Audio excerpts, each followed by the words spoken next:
all right. Oh, we're here. Okay, we're alive and we're on the air. Uh, YouTube has let me back on for another day. Thanks to you guys. Thanks for being members of this channel. If you weren't members of this channel, I wouldn't be on the air. There's no reason for YouTube to want me to be live every day with such a small audience, but dedicated audience. It's because you're members.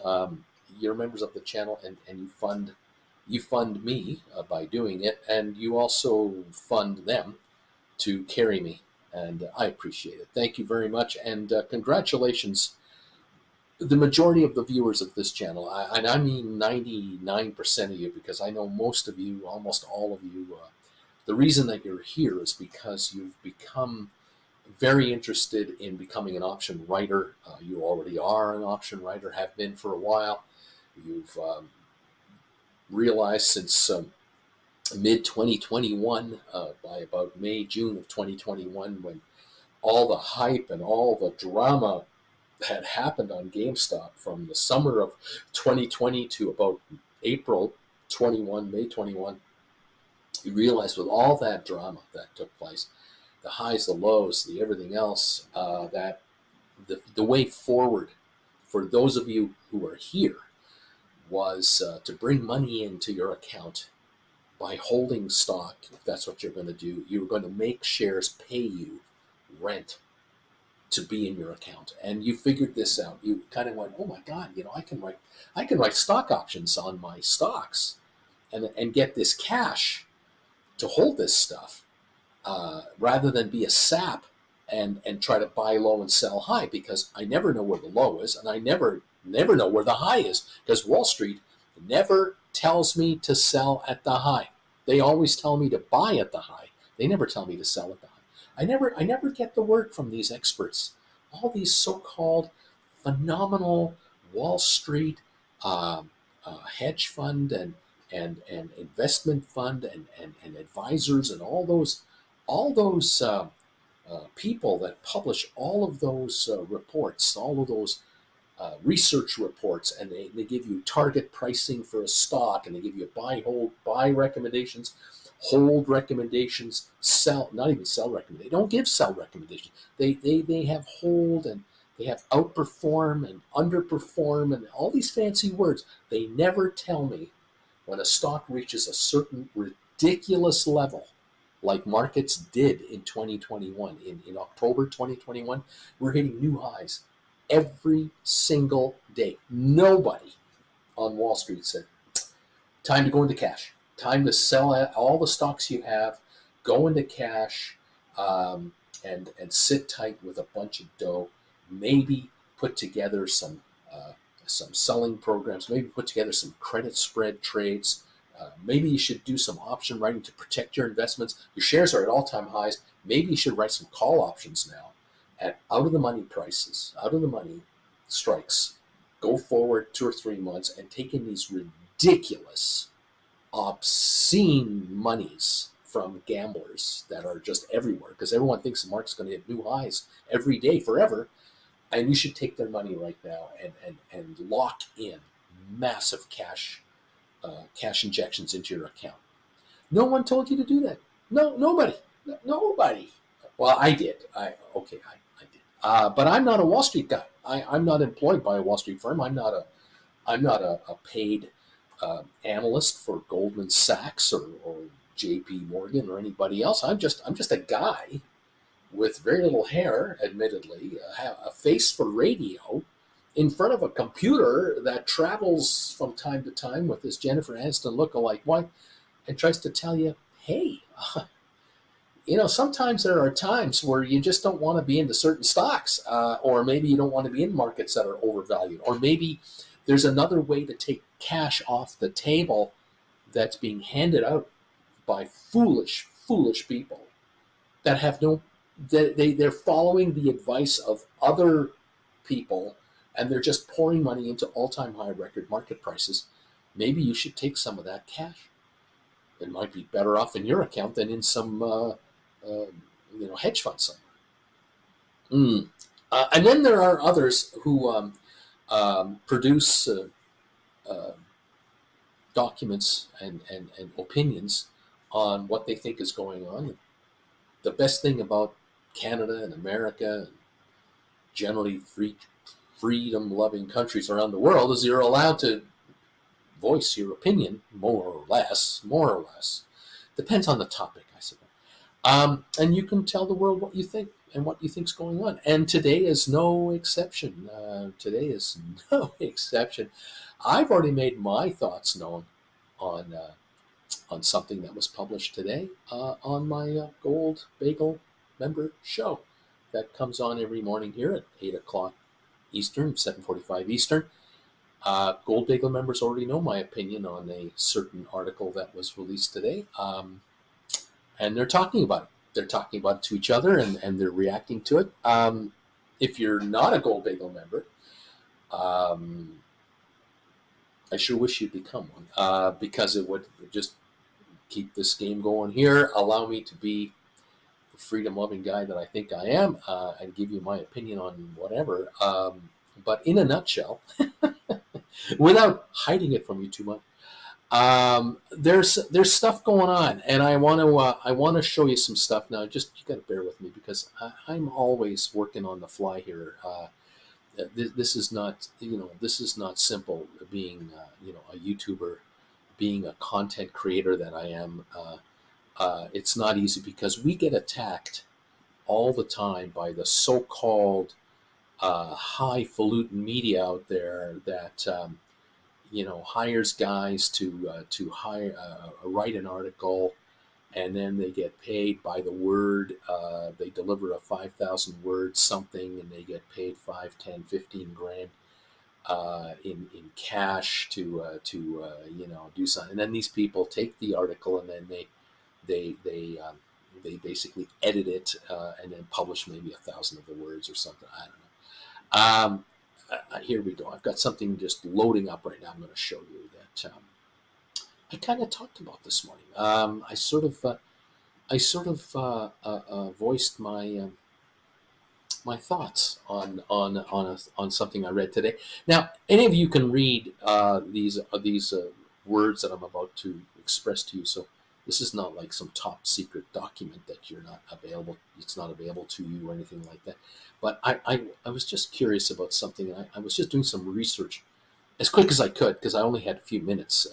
As you know, I do this show every day for you here at 8:30 Eastern time, and sometimes I don't get a lot of time to react to stuff. But here is a screenshot of a headline today that came out. Don't mind me, you're not going to see me there, so forget about that. Look, here's the article's headline. It says, why GameStop's, it's an opinion piece, why GameStop's $2.1 billion stock sale taxes its shareholders and hurts the economy. Foolish traders are indirectly funding GameStop's balance sheet, by Larry Harris. Thanks, Larry Harris. Professor Larry Harris, actually. No dummy. Larry Harris is one individual. I did some research on this guy as quickly as I could. I mean, as quickly as I could. I found out that Larry Harris is a former chief economist of the Securities and Exchange Commission from 2002 to 2004, a couple of years. But he's now a professor at the Marshall School of, I think it's business, which is a USC owned or affiliated university thing. And I was trying to figure out, what's his position there. Oh, he's up there. He's way up there. I was looking at reviews from some of his students about his teaching style, and some people liked him. Many did not. Because I think what we have here is a very smart individual who's probably much too smart to be in front of a class, because he probably loses these kids in the ether. He's so academic. He's so intense. And it's all right. You're allowed to be smart in this world. We need smart people. But this is not a market guy. This ain't no stock market guy. Okay, let's bring it down to our level. Okay, this guy is is a smarty pants guy, and he's well paid for what he does, but he ain't never been no trader, okay?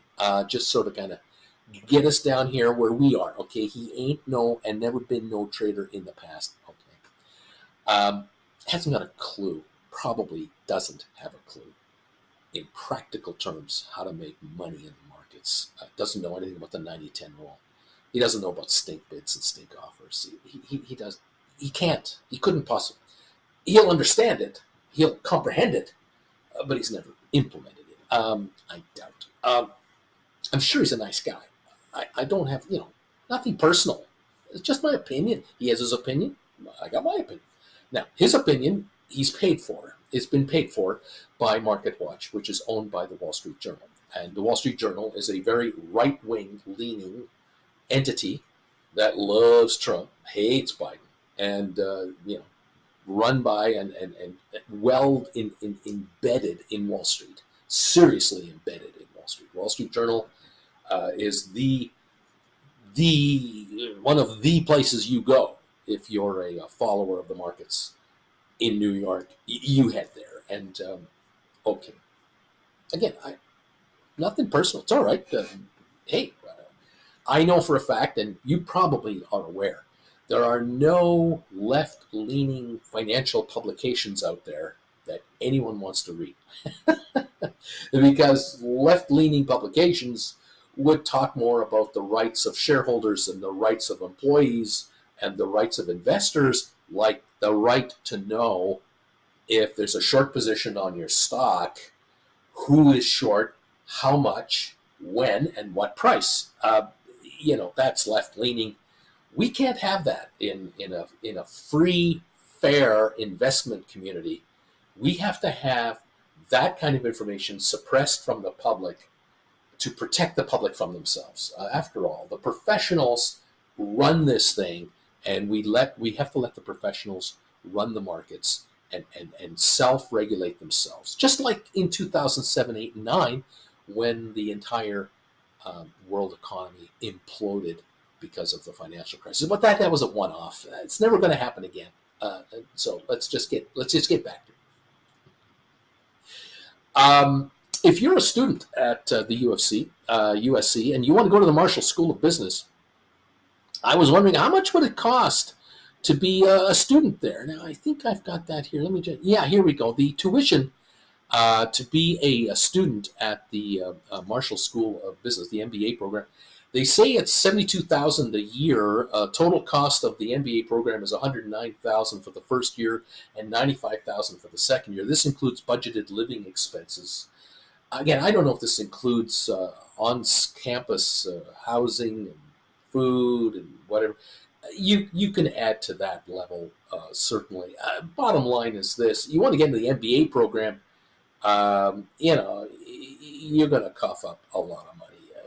What was this article here? The annual base salary for positions at the Southern California business school there, anywhere from $203,000 to $586,000 a year would be the salary expectations of professors at that school. So let's just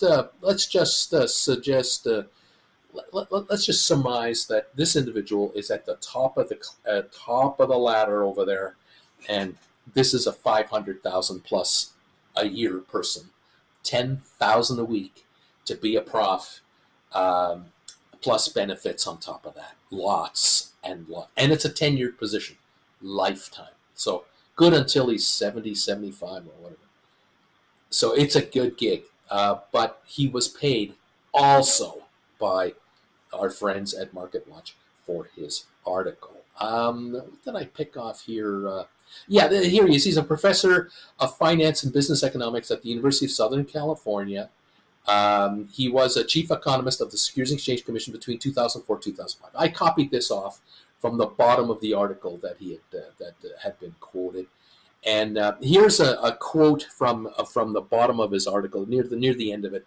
It said, the money that GameStop raised would likely be more useful to society if it supported research into better drugs, materials, or energy sources, to name just a few potential uses. Perhaps GameStop's management will make these investments wisely as its board recently authorized it to do. But no reason suggests that the managers of a video game retailer, talk about poo-pooing these guys, would make wiser investments than the millions of investment professionals trained in the various sciences required to make good value judgments.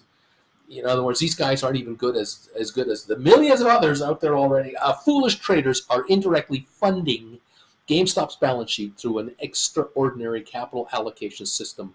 We can only hope that GameStop's managers use their new profound wealth wisely. Well, thank you so very much for that wise sharing of your thoughts.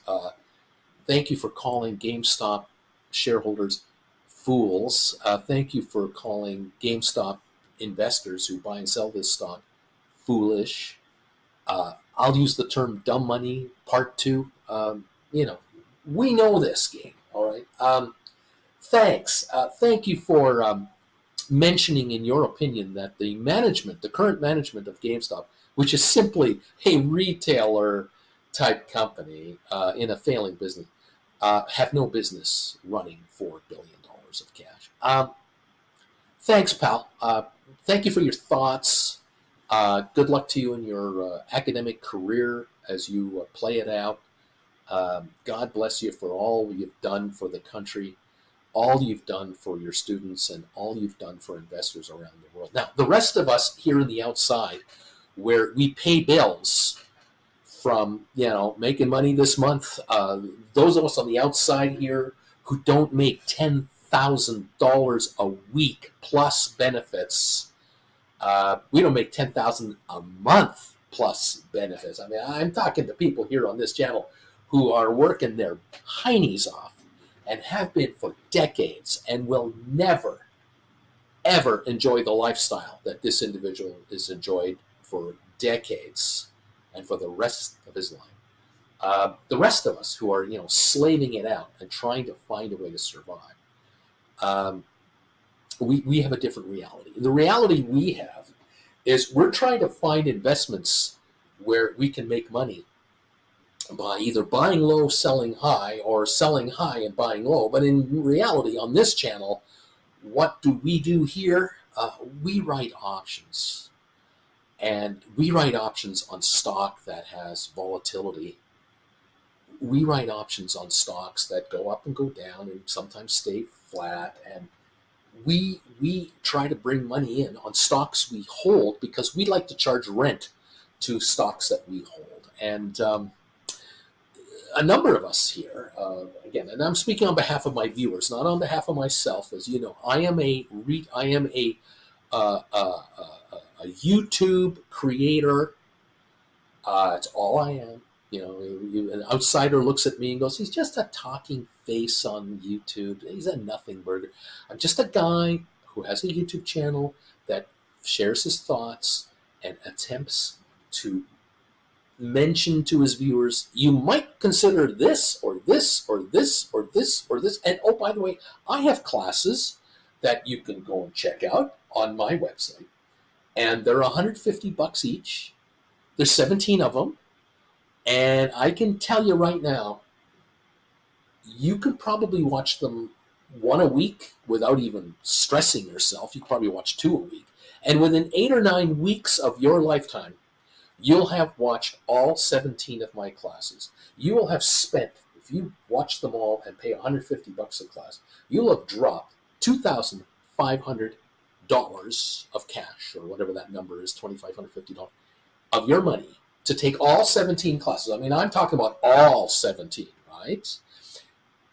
And you know, and I know, those of you who are here, after a couple of these classes that you've watched, after the second one, you're probably going to start writing options just on lesson number 2. But, by the time lesson 6, 7, and 8 go around, halfway through, you're definitely already writing options. I mean, you guys can't hold back. You can't wait till graduation to start doing that.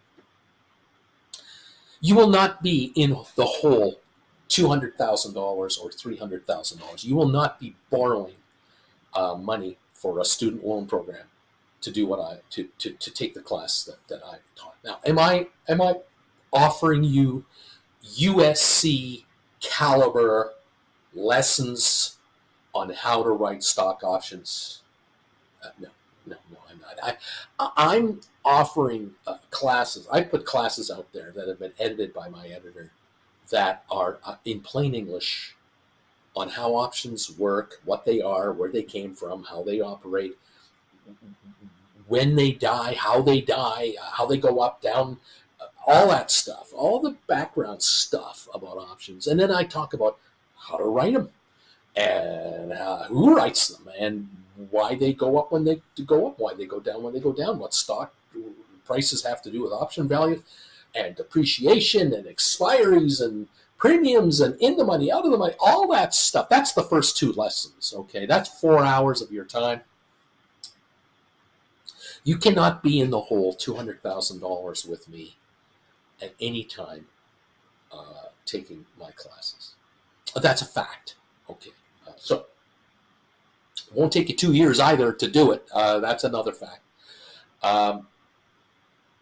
But my hunch is that most likely you'll if you take the classes that I offer, you will become an option writer fairly quickly, and you will start to bring in some capital, which will pay for the classes right away, and will help you with your extenuating circumstances, whatever your extenuating circumstances are, and they are probably things as mundane as I got 2 car payments. I got a car right now that I'm making a payment on, and it's not working. I need a new transmission, or the brakes are in trouble. Because I've been making payments on this thing for 3 years, 5 years, 7 years. I still have a couple years to go on this damn piece of crap. And I now need $5,000 to bring it back up to a level of roadworthiness. Those are real life situations of people who don't make $10,000 a week or more as a professor. Look, I have nothing against professors. I know professors. I love the professors I know. I do. I respect them. Hard working, thinking, theoretical geniuses. Really, they got the gift. They were given a gift at birth. They developed it, and they've taken it to that level. God bless them, because they pay a lot of taxes. These guys. These guys pay a lot of taxes. They'll tell you. Ask them. They'll tell you. But they don't have the problems that most of my viewers have. They don't have I don't have enough money at the end of the month for all the bills that have come in so far this month, because I've had unexpected expenses come my way that I wasn't counting on. Oh, and by the by, Uncle Bruce, I have other issues like my mother, father, brother, sister, children. They all have issues as well, and they're leaning on me to help out. And I don't make 500,000, 700,000, $1 million a year. And so I need a gig on the side to make some extra cash. And I can't physically go to another job to do that. Don't have that kind of ability, time to do it, because I'm paid at another gig. I'm going to get paid 20, 30, 40 bucks an hour, or whatever it is I can get out of that other gig. But I can only give them an hour or two a day. I have problems that are much larger than $50 a day or $100 a day in my pocket extra money. I need to make thousands more to lower my cost of living dramatically, so that I can then turn that added capital back towards my family, or towards my retirement, or towards my health care, or my wife, my children, whatever. Real problems, okay? Middle class Canada, middle class America, middle class European issues that 95% of you out there have, and the top 5, 10% generally don't have. And so that's who I'm talking to. When you're called an idiot and a fool by high-enders who have no concept about what you're going through, because they say they do. Oh, I can understand the trouble you're having. No, you don't. Yeah, you're not walking in my boots, buddy. Get back to your academic room there. You have no clue what the hell we're going through out here. Don't give me that sympathy card, because I don't buy it. I'm trying to help people get by and get ahead and get a fair shake. And one way to do it is to take your capital that you have now and make it make you something. Because right now, you're not getting serviced by anybody in Wall Street. I mean, How many of you out there are jumping up and down every time you get an email from your brokerage firm, your investment company, your investment bankers, whoever you're using, through your 401k at work, through your Roth IRAs, whoever's managing these pots of whatever you've got out there? Are you clicking your heels every month going, oh, wow, we made so much money this month because my managers are just kicking it? I don't hear that. I don't get those emails. Maybe it's my server. Maybe my server deletes all the happy emails that you send me about how great your investment bankers are. There must be a catchword, something. It's all junk mail, maybe. I don't know. Because what I seem to be getting from people since 2021, when I went on the air, is people saying to me, I'm getting crap returns on my money. I'm getting garbage. I actually lost money on my $200,000 IRA. What they've put me into is just ridiculous. The markets have done well, and I'm not even doing half as well as the markets. I would be better off just closing out these relationships, taking all my dough, and just buying an ETF that tracks the S&P 500. I'd be better off just doing that and forget about everything else. I can't argue against that. I know there are people out there who are getting much less than what the market is delivering. The problem is, unfortunately, is that many of you out there don't have $5 million under admin. You don't have $3 million in investments already, and you're 10 years from retirement. You don't have $1 million. You haven't got 200,000. There are people who are in their 40s and 50s who are watching me right now who've been working for 30 years, and they got $128,000 total equity because they've had all kinds of issues, of real life issues to deal with, and the capital coming in just doesn't cut it. I know. And so we're trying to build a side gig here. We're trying to build a little generator of capital that's outside the box. And sometimes that means being an option writer on stocks like GameStop, or stocks like NVIDIA, or Apple, or Microsoft, or the SPY index of the triple Qs, these ETFs. Sometimes it requires option strategies that mirror what the hedge funds and the huge institutional trading organizations actually do. And you mirror them. You do what they do in your microcosmic environment, out of the comfort of your home, the comfort of your cubicle, if it's comfortable in your office or wherever you work, or you're a professional driver and you're driving your rig, or whatever you're on the road for, and the next stop, fuel up and pee break and grab a coffee, and maybe you have a bite to eat in the diner, and you sit down and look at your phone and you make a couple of trades. Hey, wherever you are, you can do what we're talking about doing here, which is writing options for income into your hands to take care of your needs. And yeah, the first 2, 3, 4,000 a month you bring in will make a difference. How can it not? Because if you're barely getting by and all of a sudden 2, 3, 4 grand a month is coming in from this new source, that makes a difference. But will that change you completely and allow you to completely go fishing now and retire? No, it will not. It helps, but it isn't the end game. The end game is to generate the kind of revenue that you can now safely say to yourself and confidently say to yourself, your family, and your significant others, I don't have to work anymore. Bringing in $30,000 a month from this business, out of the comfort of my home, while working. I now don't have to work any longer. It's actually better for me not to work and now to generate this $30,000 a month, because if I lose 1 minute of attention time away from the market, that could cost me $5,000, which it doesn't justify.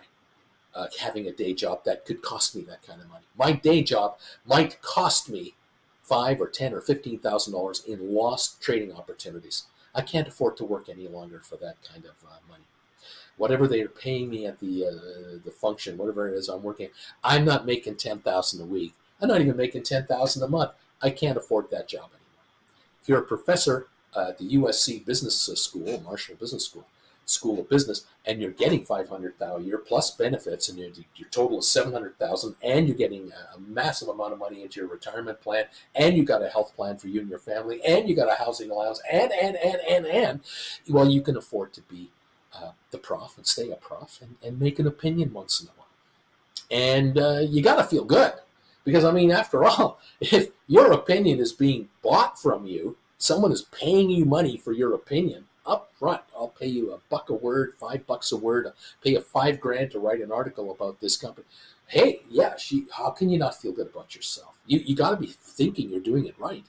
I mean, after all, you get $10,000 a week to be a prof and all those benefits, and then you can write an article for I don't know how much money, 5 or 10 or 15 grand, or you can do a speech once in a while at some kind of a symposium, or you get an appearance fee, or you could write a book deal or something. Hey, why wouldn't you feel good about yourself? It's the American way.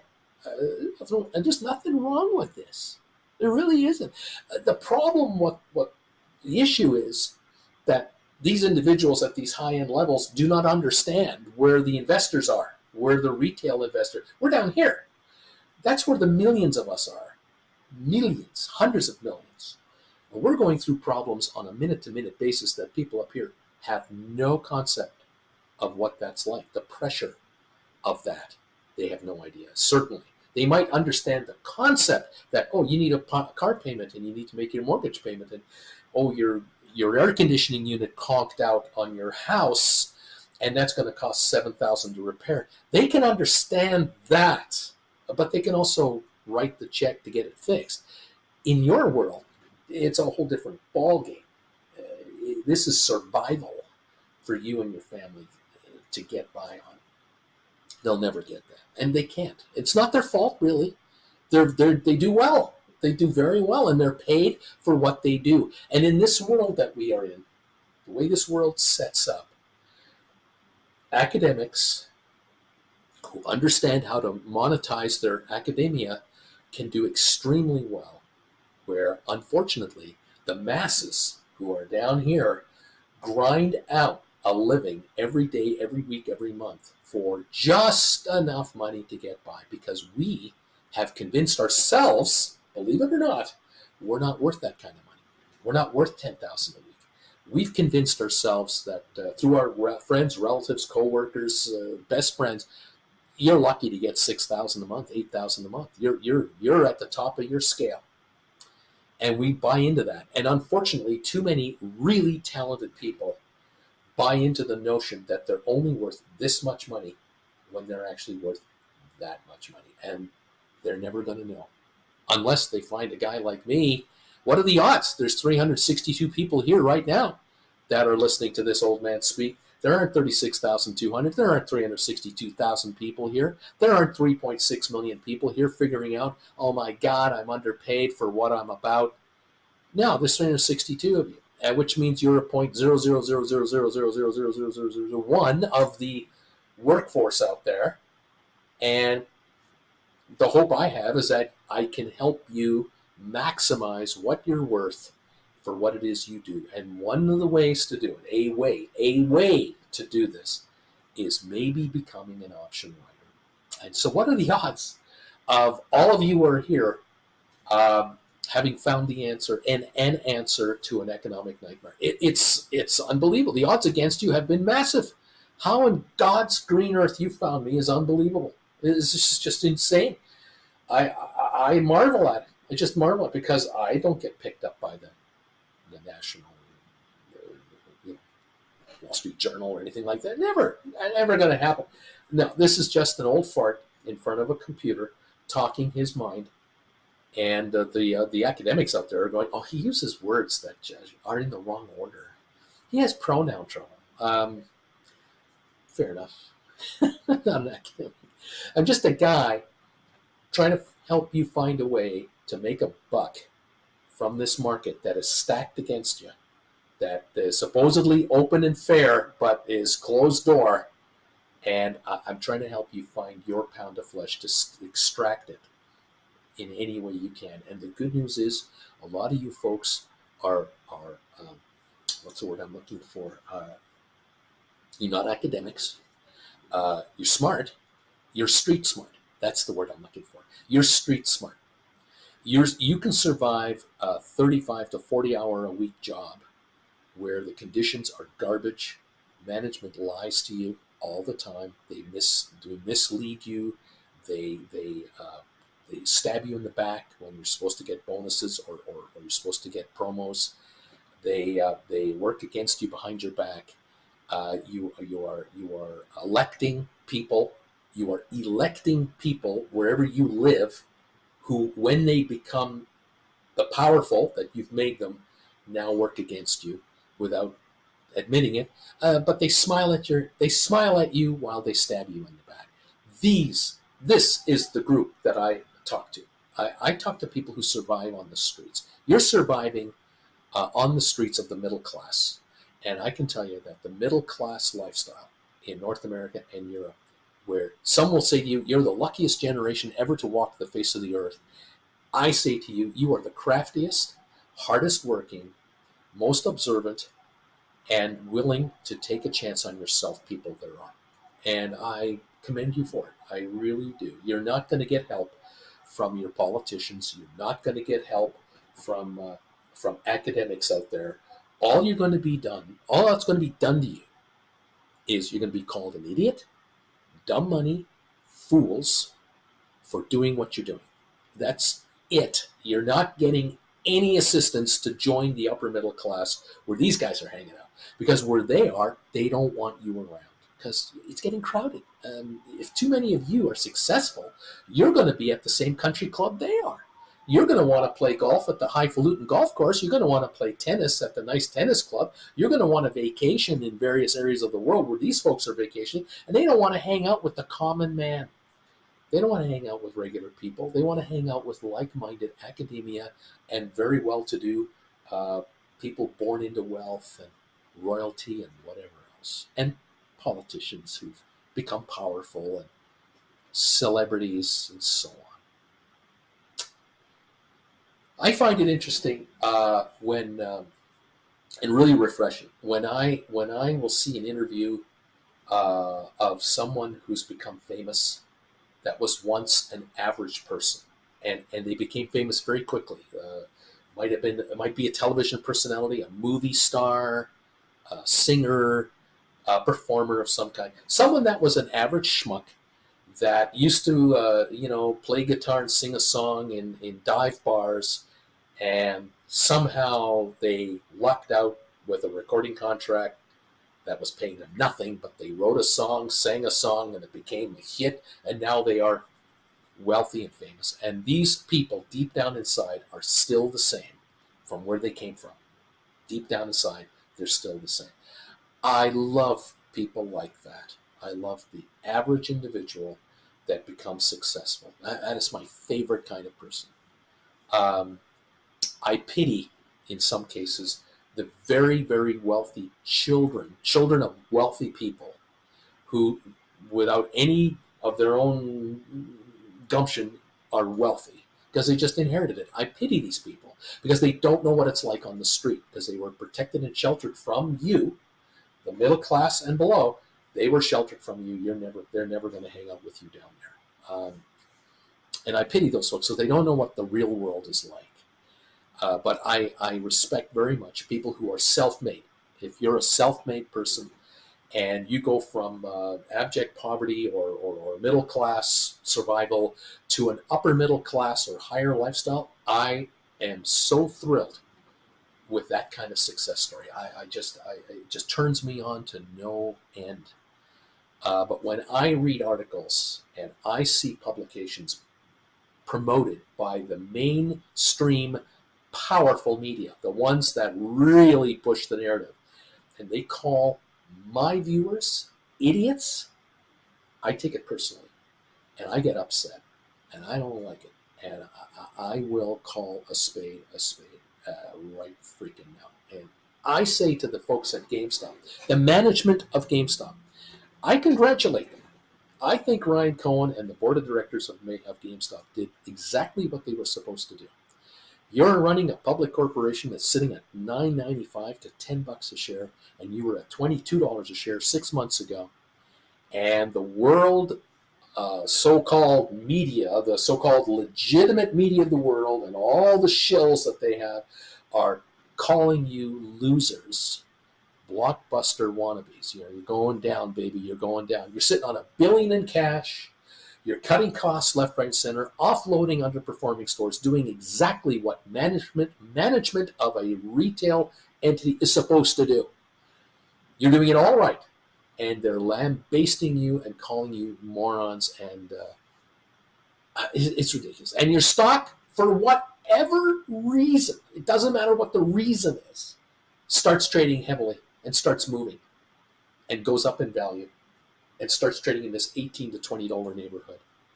And other circumstances kick in because of this loyal 195,000 shareholder base. 195,000 shareholders are that own GameStop shares. 195,000 different shareholders. It's incredible. That group decides this stock is too cheap, and we're being persecuted. We're being lambasted as idiot investors, dumb money. They made a movie about you. This group said enough's enough. I'm buying up this cheap stock. And lo and behold, it just caught fire. What does the management of GameStop do? They do what they're supposed to do. They contact their brokerage firm, Jefferies, and say, hey, we raised $2 billion back in 2021. When our stock had gone crazy, we'd like to raise some more money from this crazy market. I mean, this market is just trading billions of dollars of our stock. The shorters are trying to get rich off of our butts.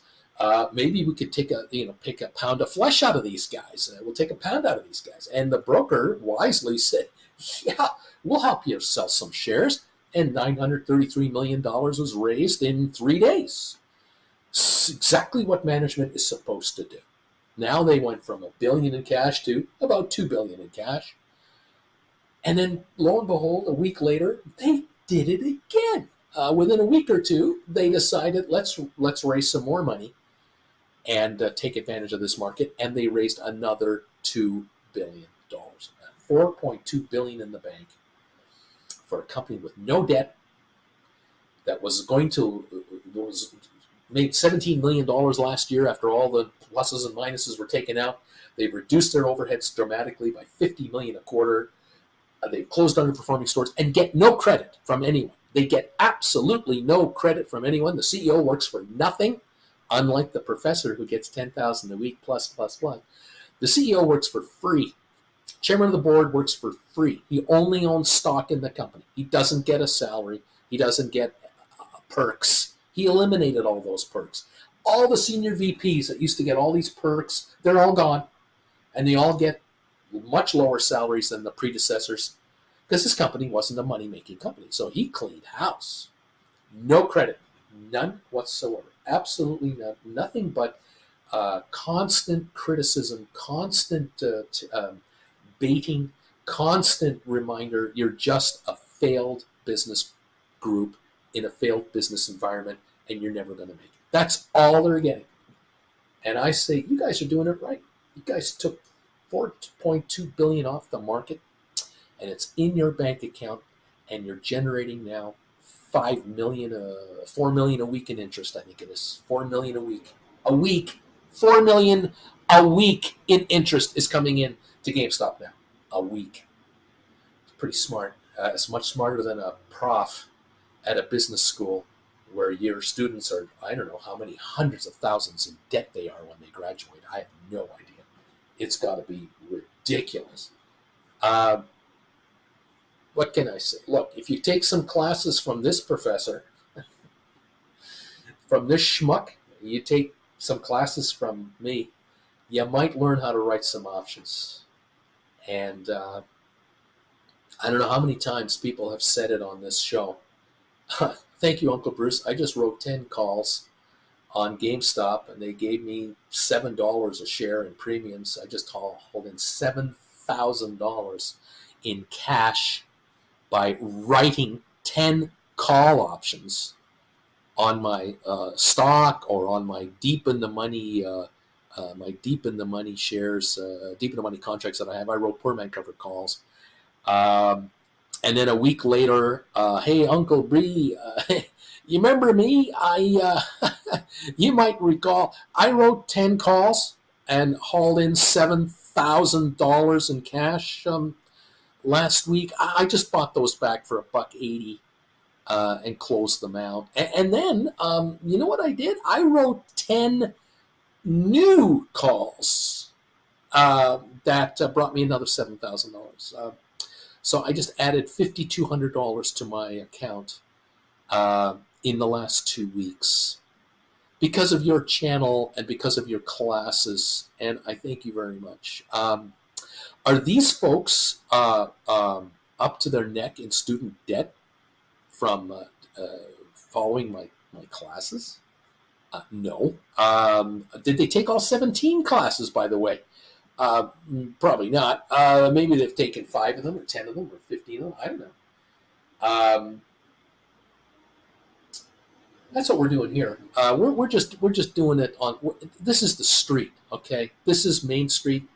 This is where business is done.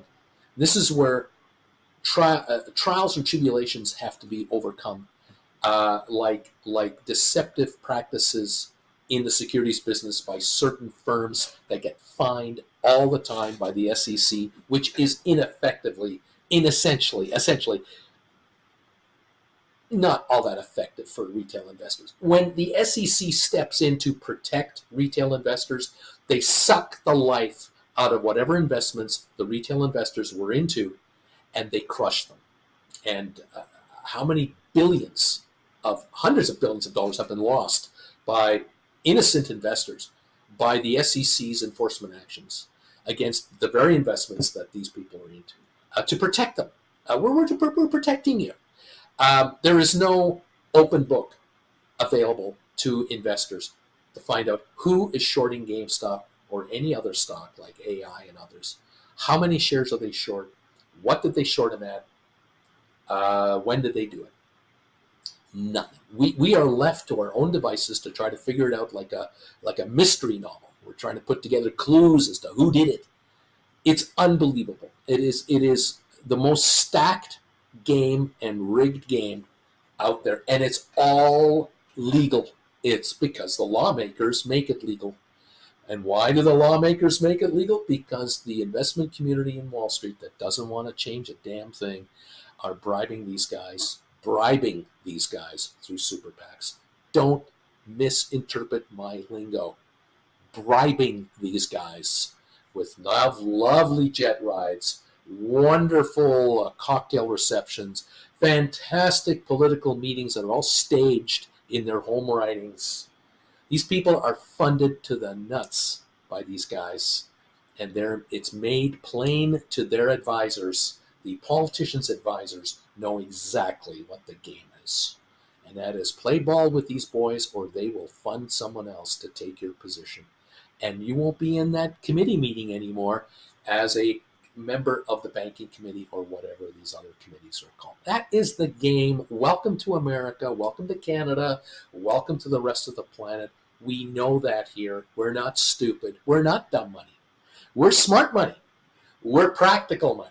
And we're trying to make a go of it. Thank you for joining me today. Those of you around the world who are here tolerating the old man ranting here. It's 9:19 in New York right now. We open in 11 minutes, and we'll see what this market is going to deliver and what it's going to do. GameStop is at $23.69. It's up 4 cents this morning. Anybody into this stock is apparently an idiot. 579,000 traded, very quiet. Apple is up about 65 cents. Tesla is down 43. Google is up 50 odd cents at the moment. That's what I'm saying. What I'm showing at the moment. Thank you for being around, helping out. It just blows my mind how dumb people are called, how stupid people are being called by those people we're supposed to respect. It just blows my mind how people we're supposed to respect are calling most of us, 85, 90% of us, idiots behind their whispered tones and even out and out saying it. It's truly amazing.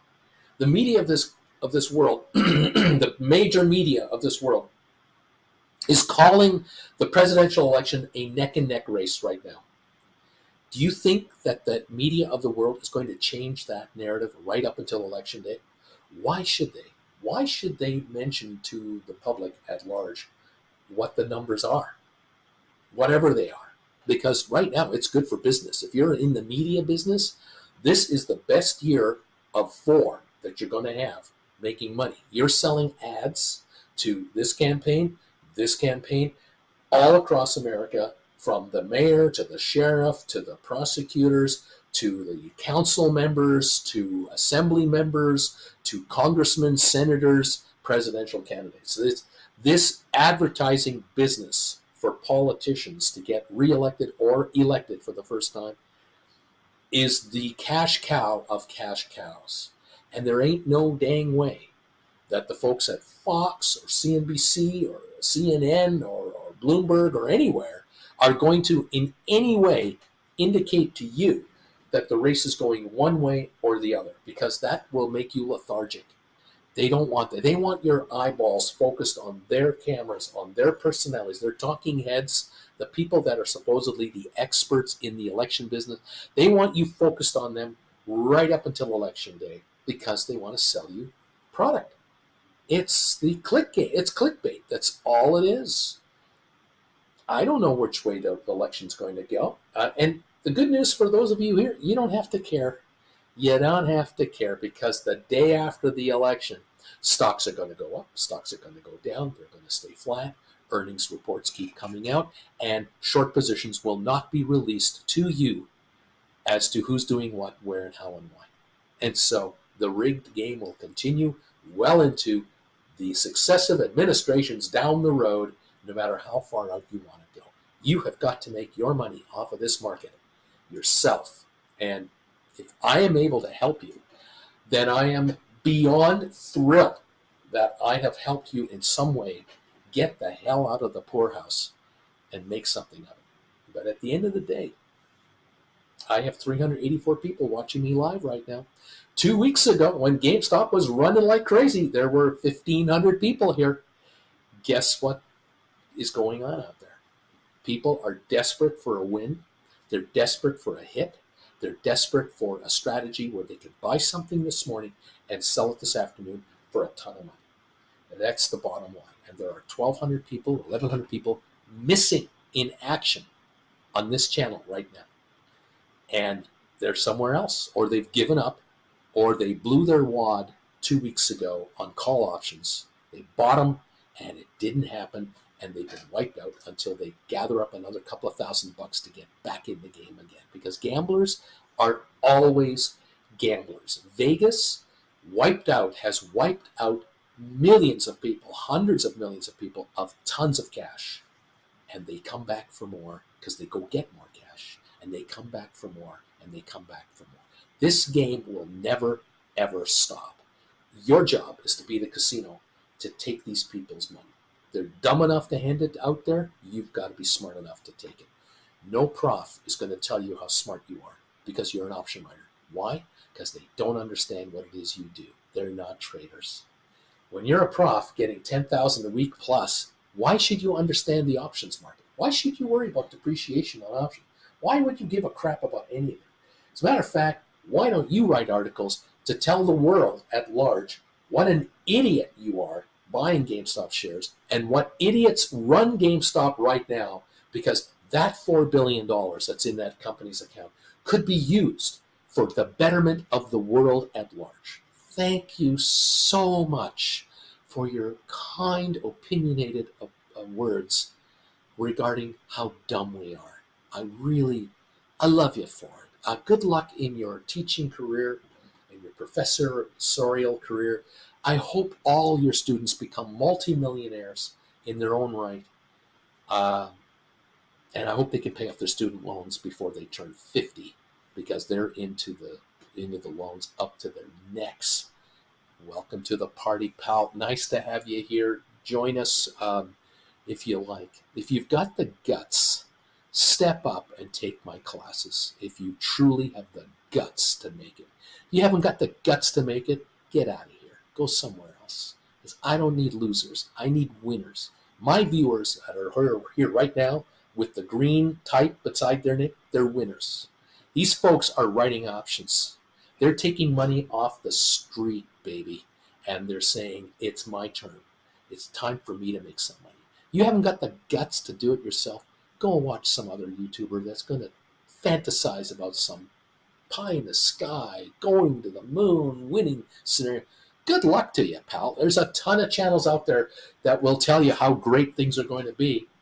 Every day you see YouTube videos, headlines, GameStop's about to go, it's about to go, it's about to go. Well, okay. In the meantime, my viewers are saying, you know what, it doesn't matter if it's about to go or not. I'm going to take money off of this GameStop stock right now and pay my bills.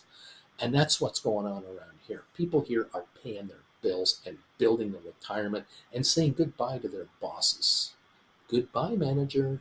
Goodbye, senior VP of development. Oh, and thanks for all the new quotas that you've put on our department in the last 3 months. We met quotas last year. Now the new quotas are 50% higher than last year. You'll never make it. You'll never be good enough. Just like GameStop. Never be good enough no matter what you do and who you do it for. So you got to do it for yourself. And let's move on. Thank you all for joining us here. I love it. I do what I can. Lame duck. Hey, I brought in 1,500 yesterday. Bought back 5 GameStop puts. They were expiring this Friday. I sold them for $700 gain. Then I sold 2 more covered calls for another $800. Thank you, Uncle Bru. There's $1,500. That's 10 classes right there. Bought and paid for. No student loan required whatsoever. Now, this individual, lame duck, doesn't need $1,500 for classes. Lame duck is building that $1,500 to another level. And God bless Lame Duck and all of you just like Lame Duck for doing this. I love it. Give it a go. Let's get going. Thank you all. John, thank you very much for being here. I appreciate you all. Thank you, all of you who have been listening to me all morning this morning and talking to each other. Those of you who are Gold Bagel members, thank you very much for being supporters of this channel. If you want to become part of the Discord group, which is another benefit of being a Gold Bagel member, send me an email. Just say, hey, Uncle Bruce, I'm a Gold Bagel member. My name is so-and-so. I just joined. I want to be part of the Discord group. I'll get you some link information that you can join that group as well. Fantastic. Now it's option writers talking to option writers, and you can get the real scoop on what's really going on. White Feather, thank you for this notification. You've been a member for 12 months on this channel. Thank you for all of your work, Bruce. Thank you, my friend. I'm really happy here, says Flint Creek. I'm really happy here. Love it. Thank you, guys. Appreciate you all being part of the show. Vladdy, thank you for thumbs up 127. If you're giving me a thumbs up this morning, God bless you guys. I haven't got time to beg, but please, I'm begging. Give me thumbs up. Thank you all so much. Become a member of this channel ASAP, and you can comment right over here during market trading. We opened in 1 minute. Let's make some moolah. I want to see you guys get a lot richer today. 23.85, I think we're sitting at on GameStop, if I'm not mistaken. We're up about 18 cents, just 600,000 volume, nothing insane, but it's an up morning on virtually no volume, so that tells me something. There's no selling here. There's a very little resistance on the GameStop shares. Fools that you are for daring to invest in that company. Fools. Oh, this is fun. Thank you, Splayer, for 165 thumbs ups. I appreciate it. We're up a buck or so on Apple. We're up $1.50 on Tesla. We're up about 53 in Google. They're doing something right. Amazing. I wonder how the prof feels about the other companies out there that have raised all kinds of money, that don't have any business plans, that have no cash flow, have no sales. I wonder how they're doing on. I won't mention any of those stocks. I won't mention that one stock that has raised a bunch of money and doesn't make any money. I won't talk about it. I wonder how he feels about that outfit. I haven't seen an article on that guy yet on that. Anyway, we're up 260 points, I think, on the Dow. Are we open? I think we are. Larry, I'm sure looking forward to having him come back from his break. Thank you all for being here, and thanks for joining in. I think we just opened up for the day, and I think we're up 260 points on the Dow right now. Welcome to the party, pals.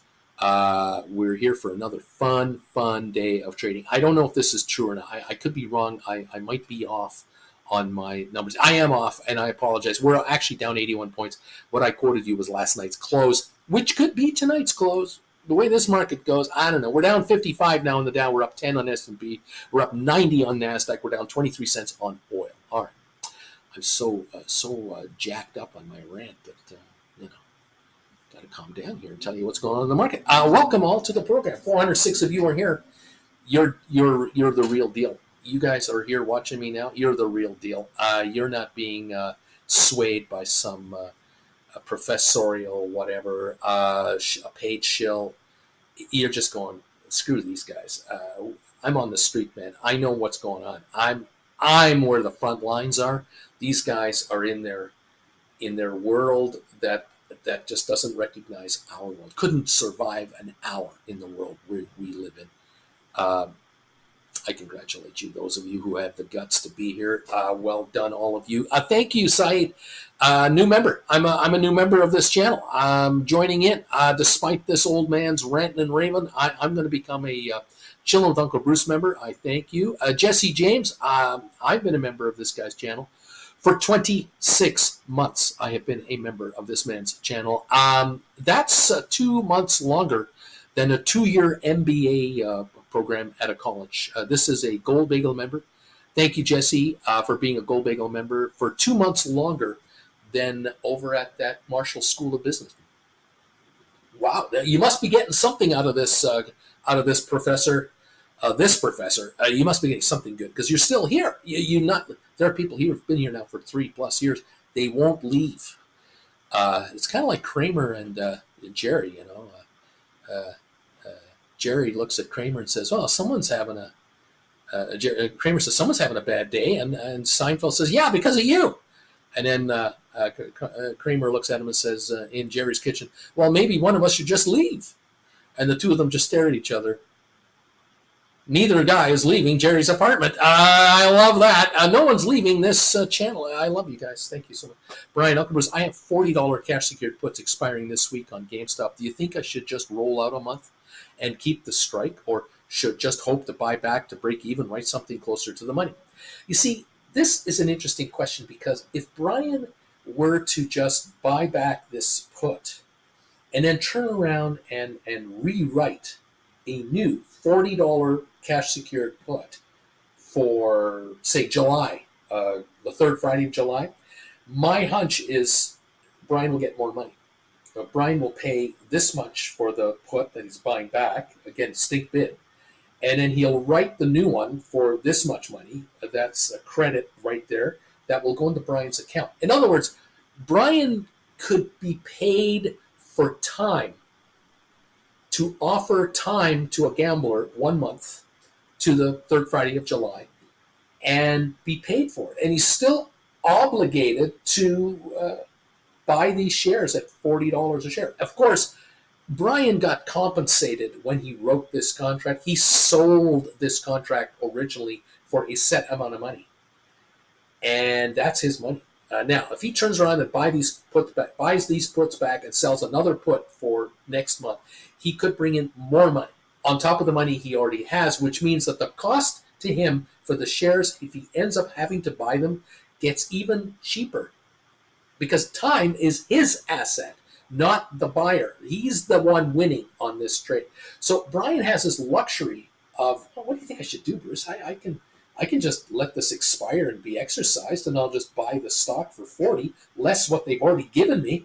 And the stock's at 23.50 something.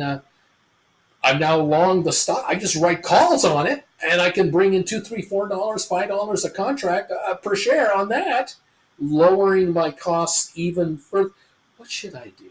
See, these are the kind of problems. These are the problems that my viewers have as option writers. The clock is in their favor. It pays them. They have choices. The person that's long this contract is in trouble. They have to make a move by Friday, either get out or exercise. That's their issue. And in some cases, they don't make money because what they paid to get the put versus what it's worth now may not be all that great. In the case of Brian's situation, my hunch is I have a gut feel that Brian got paid more money than what the put was worth when he wrote it. The put had a book value when he wrote it. Whatever that value was, he got more than that. Now, what to do? This is an interesting thing. Yeah, I got 15 for these. Buyback right now, $16. Resell for July about $17. I'll give it a couple more days to see what the stock does. You see, there you go. So, I mean, Brian is in a win position. Does he get rich doing this? No. But does he lose money doing this? No. He doesn't even lose. And yet the stock has gone down since Brian made this. He still doesn't lose. What does it take for a contract writer to lose? It's amazing. The clock is a huge moneymaker. Chad went from moon chaser to actually believing in the long-term plays GameStop is making. It's not for everyone, but I believe the path is taken in the last few years. Cindy B, I've been a member of this channel for 29 months. I've been sending YouTube money for almost 30 months to be part of this channel. Thank you so much, Cindy. Jesse, Saeed, all of you. Brian, thank you, man. Jason Laws, I am number 188 on this thumbs up meter of yours. You don't have to ask me to give you a thumbs up. I'm giving you a thumbs up. Thank you so much, all of you. 2366 on GameStop. We're up a penny. Hey, despite the professor, we're up a penny. Maybe because of the professor. Maybe we should be saying thank you, professor, for calling us morons, calling us idiots for trading this stock. Thank you for that. You've just raised awareness. You told the world that the company raised $2 billion. You're wrong. The company's now got $4 billion. They raised $3 billion. You idiot. We have $4 billion in cash. We're hauling in $200+ million in interest a year, $4 million a week. Thank you. What can I tell you? Sometimes guys who try to slam these stocks actually make them go up. It's shocking, amazing. What can I say? Brian, good thing professors are professionals. Not, there you go. I wonder how long would this guy last being an option writer? Would he last very long? Does he have the temperament for it? Would he panic? Does he know how to do this? Does he know what this is? I don't know. Look, the guy's really successful, okay? And he pays a lot of money in taxes. So let's leave him alone. Let him keep doing what he's doing and contribute to society. Spend your money out there. Look after your family. Live your life. You're contributing to society as a whole because you're cash flowing a lot of money through your hands. And this is growing the pot, as it were, for all others. Great. I just hope that your students can make it in the outside world. I don't know the answer to that, but, you know, it is what it is. Do I want to be a professor? No. No. Thank you. No. I put some classes out there, and let's see how it works out. Let's find out in the next 2 to 5 years how my graduates are doing with respect to the classes they've been taking, learning how to write options, versus the students from over here. Are they still in the whole $150,000 in student debt in 5 years from now, where my students are up $1 million in gains 5 years from now? I don't know. What do you guys think? Are you guys winning here? Is anybody here winning? Brian, this is why you must ignore the media. Follow the company you are invested in. Listen to their news releases and filings. MSN is there to create doubt. MSN, I guess. Best part of the company does sell options.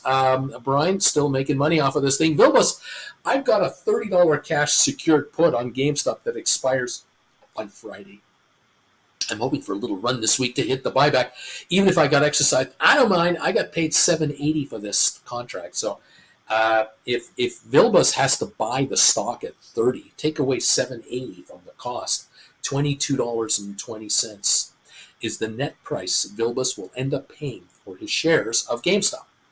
We're at $23.79 right now. If Vilbus were exercised tonight and he has the stock tomorrow morning, he could turn right around and write a 1-month contract, a call option, a 2-month, a 3-month. Against his stock, he might write 24s, 25s, 26s. Tell the world, take me out at 25, give me $4 up front. I'll take $29 to take a hike. He could do that.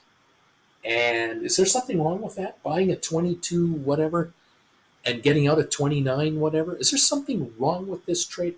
You let me know, because I'm not sure. I'm not a professor, okay? I'm not one of those $10,000 a week guys at the so-called school of business. I'm not that guy. So maybe I'm not smart enough to figure out that a 2280, a 2220 purchase and a $29 takeout, maybe that's not a good deal. Maybe there's something better. Maybe I could buy a GIC and get my 4% interest for a year guaranteed from a bank. Maybe that's the way I should go. Maybe I should just give my money to a Wall Street professional who can put me into high-end dividend-paying stocks, and over the next 20 years, I'll make far more money than I could by buying stock at 22 something and selling it at 29 something in 4 months or 3 months from now. Maybe I should do that. After all, that's probably what professors do. I don't know. I'm just asking. 23.93 on GameStop. We're going higher. D.H. Youre, I can't stand articles with inaccurate facts. Could be a very informative article, but poor research makes the entire thing invalid. Earl Harwell, 193 on your thumbs up meter. Thanks for not asking me to give you a thumbs up. Same goes for typos. Alex, 182. Good morning, folks. Vilba sounds good to me, Uncle B. Jesse, if I'm averaged in on GameStop at 26, is it smart to write a covered call with a strike under 26? It doesn't matter what your cost base is. You have to use the stock as an instrument to play it. You buy a guitar from a music store and you pay $500 for it and you sing songs with it, you get paid to sing songs with the guitar. Now, someone comes up to you and says, I'll give you $200 for your guitar if you want to sell it to me. Another guy comes up to you a week later, I'll give you $800 for your guitar if you sell it to me. The minute you sell the guitar, you don't have an instrument to play music. Now, if you play music with that guitar, and every night you get paid a couple of $100 to play music, after 2.5 days of playing guitar, you got your money back on your guitar. You want to keep playing for the next 6 months, a year? You play maybe 3 nights a week and make $600 a week playing your guitar? That's $30,000 a year on a $500 guitar. What's the big deal about what it's worth? Same thing with your stock. Forget about what you paid for it. Make it pay you. Look, if you write a $25 call and you get $4 premium and you get taken out, you end up with $29. If you write a $22 call and you get paid $3 for that contract, let's just say you did, and you got taken out at $25. Did you lose $1 a share? Yeah. What are you going to do? The minute you get taken out, I know what you should do. You're going to buy the stock back. You're going to write another contract for another $2, $3, $4. You're going to keep playing on that instrument again and again and again and again. And it doesn't matter what you paid for it. It is irrelevant what you paid for it. You are generating cash flow from that instrument for the rest of the amount of time you're holding that instrument. That's all. Over time, you win, because the amount of money you've taken in from that instrument, whether you pay 26, 28, 48 for it, every time you write contracts and you buy them back for less, and you write contracts and you buy them back for less, you take the cost down of that instrument to the point where it's zero. And then it's negative.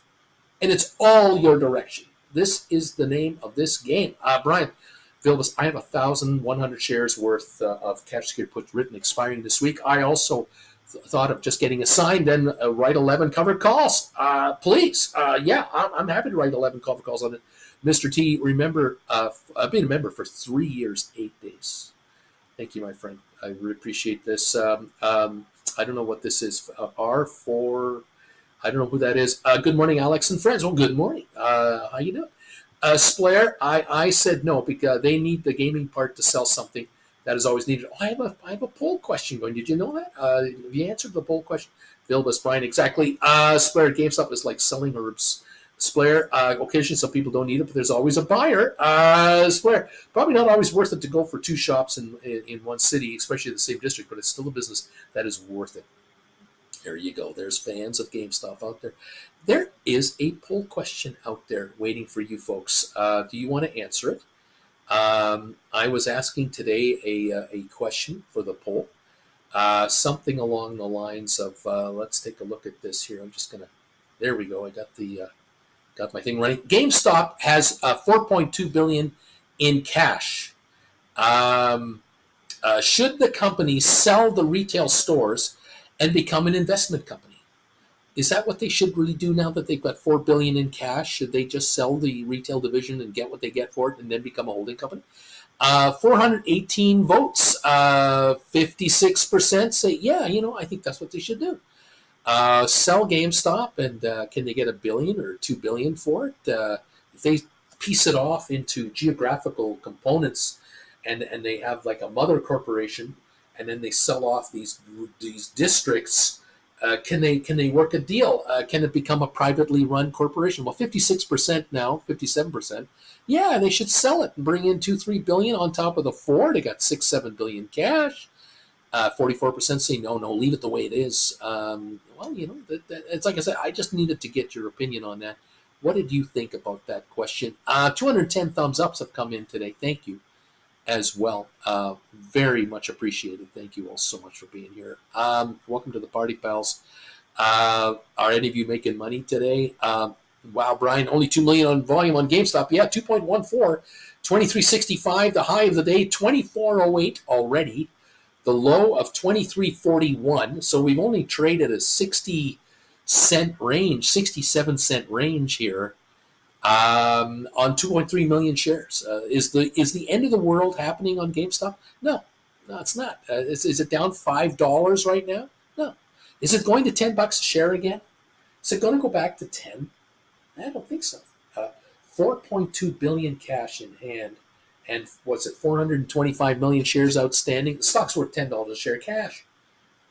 No, that's not happening. Is the retail division worth a couple $1 billion to a buyer? Maybe, maybe not. So now we have a $6 billion company. That's a $15 stock. We're not going back to 10. No. I don't know. We'll see what happens here. Yeah, what's going on here? What's going on, baby? Thank you all.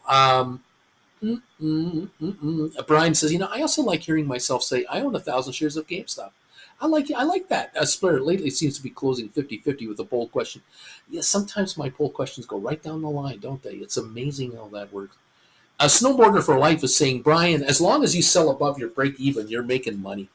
I have some 35, 36 cash puts that I've been rolling and lowering my break even. So when I can write covered calls real soon, no problem at all. Giddy up. Brian, I put in a stinker to buy 50 more shares at 23.01. Come on, give them to me down here. 23.01. The low of the day, 23.41. I'm at 23.01. Come on down here. I dare you. I dare you to buy them from me. Give them to me. I'll take them off your hands. Giddy up. We're down 87 points on the Dow. Nothing burger. AI down 34 cents. GameStop 23.53 down 12. 23.40 right now. Nothing on ME down 1.5 cents. SoFi 6.46 down 9 cents. The volume on SoFi now, 2.2 million shares. That's what we got. NVIDIA's up 395 today to 122.06. And maybe you heard me mention in the last couple of weeks a cautionary note regarding NVIDIA, where I was saying to some of you, all of you, I hope all of you were listening, not all do, but I happened to mention that NVIDIA was hitting all-time highs around the $140 mark, which translates to $1,400 a share of a stock that couldn't break $974 a share a month and a half ago. It couldn't do it. It tried several times, couldn't do it. Then earnings came out, and a split announcement came out. And guess what? The shares broke $1,000 a share, $1,100 a share, $1,200 a share, $1,300 a share, went to $1,400 a share. And guess what Wall Street is doing? Is Wall Street yelling at you at $1,400 a share? Sell it now, take your money. Were you reading those reports? Did you see all those analysts come out with sell recommendations? This is the time to cash in. Anybody? Did anybody get a phone call from anyone at your investment dealer, brokerage firm, bankers, anywhere, from anybody around the world to say, yeah, I really think you should sell your NVIDIA right now at $140 a share. This is a pretty good price. $1,400, it went up from $900 to $1,400 in like a month. This is a good time to sell a stock at its all-time record high, which has absolutely nothing to do with the last record high, $974, $1,400. This is the did you? I didn't hear that. What did I say to all of you? And what do I still tell you? Be very careful if you're going to write put credit spreads on NVIDIA. Do not get too close to the price of this stock, because we're nowhere near the bottom on this thing. We're not done yet. Do we have to actually test 974? Do we have to test that range before we bounce off of that and confirm this move? If that's the case, this stock goes down to $97.40. Today, it's trading at $122.32. $1,223 is where we're at right now. We're still 250 higher than the former all-time high. We haven't retested anything yet. We did hit 116 yesterday, and if you think that's the low, you believe, oh, that's it, Bruce. It went down to 116, just like you said. It was backing off, and it got to 116, and that's the end of this. We're done now. We can now write put credit spreads, 115s to 120s, not even worrying about it anymore. If you're thinking that, you're in trouble. You are asking for a dope slap from a Will Smith kind of guy, and you're not going to like it because you're not going to see it coming. It's going to happen so fast that it's going to go, you're going to go, oh, geez, I just got hit by Will Smith. Where is that guy? He's already back in his seat. You cannot play NVIDIA put credit spreads in the 115, 125 neighborhood. Not right now.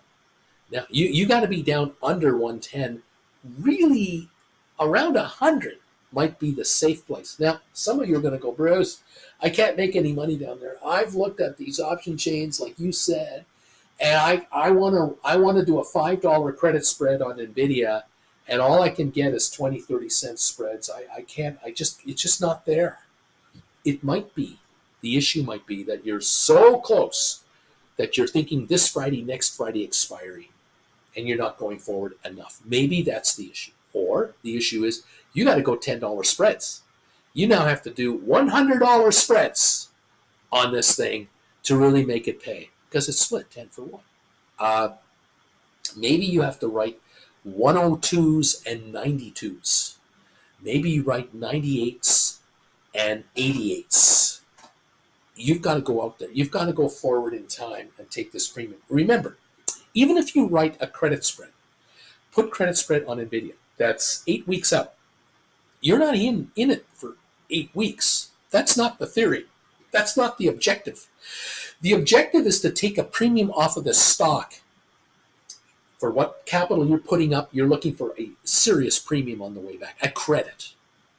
And all you're looking for is for the credit spread to shrink down by about 50, 60% and close it out. And then write another credit spread down the road again. And it could be that you're into a credit spread for 3 weeks, 2 weeks, 4 weeks, not 8 or 10 weeks. You're only into the credit spread for a limited time frame, because as each day goes by and every Friday comes and goes, a bunch of these calls and puts expire every week, bringing your position, your expiries, 1 week closer every Friday to expiry. They begin to deteriorate badly. You've got to find the sweet spot. You've got to do your homework on these put credit spreads. What kind of pricing can you get for a $98 put contract that expires in 4 weeks, 5 weeks, 6 weeks, 7 weeks? Go out 14 weeks, 15 weeks, 16 weeks. Go out 4 months. Find premiums on these puts and then look behind them, $5, $6, $7 for the one you're buying that is super cheap, to give you a spread, and do the mathematics. If it costs you $500 for a put credit spread and you can bring in $1, that's a 20% gross return. If you can write a $10 spread and bring in $250, that's a 12.5% spread. It's a question of the dollars available, the percentage, and looking at the option chain to say to yourself, okay, if I create a 16-week credit spread, 4 weeks closer in, 12 weeks, that actual spread is only half of what it is at 16 weeks. There's your number right there. If you've got a spread this wide at 16 weeks and at 12 weeks it's only this wide, same strikes, you may have found the trade. You need to do some homework. This is your job now. This is what you're doing as your gig. Managing your capital. You don't own a single share of NVIDIA at all. You're just trying to make money on this thing. Maybe the same on GameStop. You're doing credit spreads from, say, 18 to 14, 18 to 13, 18 to 16. But you might go out several months to do this trade. You've got to do your homework. Now, if you can't find the trade, and there's no law saying you're supposed to find the trade each and every time, there might be a week or two or three where you can't find a credit spread that is worth your while on stocks you really want to be doing credit spreads on. It's not your fault. It's nothing personal. It's just business. It's a cycle. Remember, our friends at NVIDIA come up with earnings every 3 months. So does GameStop. So does Apple. So does Google. Every 3 months, it's earnings season. So you got to keep that in mind, that there are times during the year where certain stocks get hyped up because of earnings, and so do option premiums. And then it all backs off again and gets quiet. You've got to learn that as well. This is your job now. You're not in a cubicle doing everything your boss wants you to do. You're now in a cubicle of your mind, managing your assets, now looking for trade opportunities on options. And these option chains will give it away. They will give it away every time. You take a look at expiries of Apple or NVIDIA or other contracts of stocks, especially where earnings are highly anticipated, you will notice much larger increases in premiums on options down the road a ways, where you're going to go, oh yeah, look at that. Geez, those NVIDIA contracts, they go from like $1.20 to $2.20 in like a hurry. Why such a big gain for only a 7 or 14 day time frame?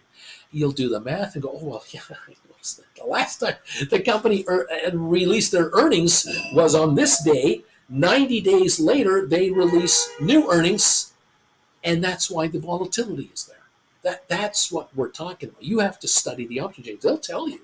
They'll tell you flat out what the premiums are. Just wanted you to know. That's why I'm here. I'm kind of a professor in a way, but I don't get paid $500,000 a year by some university, plus all kinds of benefits to tell you what to do. It's a sort of a street thing. Welcome all. Thank you for joining me today. How you doing? Are you having fun today? Oh man, it's a good time, baby. It's a good time. Good time. Good time. Oh man, what can I say? Cindy B, I was hoping to buy NVIDIA because the premiums are still very good. What do you think, y'all, about this? You might want to buy deep in the money calls on NVIDIA. Cheaper. Maybe you can. Maybe you can. I don't know if you can. Can you buy 2026 and beyond calls on NVIDIA deep in the money for the 90-10 rule, and then write on those? Check it out if that's what you want to do. But you don't have to own any NVIDIA shares to do trading. Cash secured puts you can write. Spreads, much cheaper. Anyway, fun. Cindy, I think I got my answer, laughing out loud. Bobby, what about the 115.07 NVIDIA? Good for 2 weeks. 115, too close to the action. Written when it was 130-ish. Yeah, I'm not sure. Number 217, Stephen Butler says, would argue that Sears walked away from their retail long after they started shrinking. The insurance investment took a backseat to what they made their bones in retail. Brian, Uncle Bruce, what would be a good cash secured put on NVIDIA right now? August 110. You got to look at the chains, like I just said. You got to check it out. Stephen, Walmart flourished during Sears' decline in retail, and other Kmart, Pennies. Yes, dude. Now this is good information. Hope the lurkers are still here. NVIDIA is a waiting game to see if we retest before the next earnings. Luca, Uncle Bruce got a question on the Poor Man cover call I have on AMD. I got 2 long calls. Strike 100 expiring Jan 25. I paid $67.11 each about a month ago or so. I sold 2 calls expiring July 5. These were 167.50s, and I got a $4 premium on each of those. So the question is, was that a good trade? Is that what you're asking me? Is there another comment here? I'm assuming that's your question. So AMD is what you said, right? AMD. Where are we? We're over here. I've got to check out the AMD shares. We're right now 157.11. Our friend has got $100 strikes. So he's in the money, $57 a share. Well done. Nicely done. Okay, now I sold 2 calls expiring July 5 for each for 167.50. Well, in theory, you could, in theory, buy those back perhaps for, I would imagine, less. And you could now write 162.50s. But on the other hand, you could buy those back, 167.50, and write 167.50s expiring in August, and taking more money, because there should be more money on that contract. Nothing wrong with that straight. Even if it's $2 or $3 more, you might want to take $400-600 more against your cost of 67.11 per contract. Always be taking the dough. Look, 157 on the stock right now. These are 167.50 calls. They're worthless. They're out of the money. They only have one thing left: time, and that's running out in 10 days. So they don't die this Friday. They die next Friday. Worthless. So can you buy them back at $1? And can you write new contracts for $4? Can you write new contracts for $5? Could you write a 165 contract for August, third Friday, and bring in $4 more net to you, 800 more? Again, that would be a good move. There's nothing wrong with it whatsoever. Jen, how are you? I'm good. How are you? I'm good. I heard a crashing noise. I was taking the dishes out of the dishwasher, and a bowl decided to make a break for it. Did it break? No. Oh, good. No.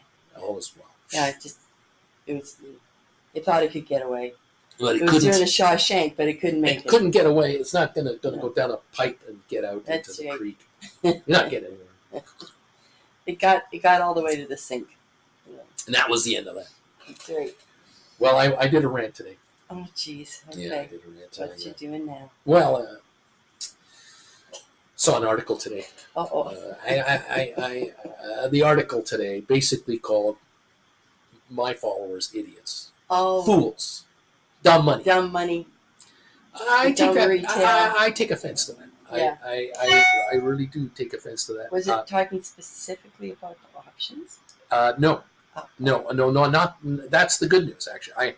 I told my viewers, look, there's an article out there that refers to anyone getting involved in GameStop as fools. Right.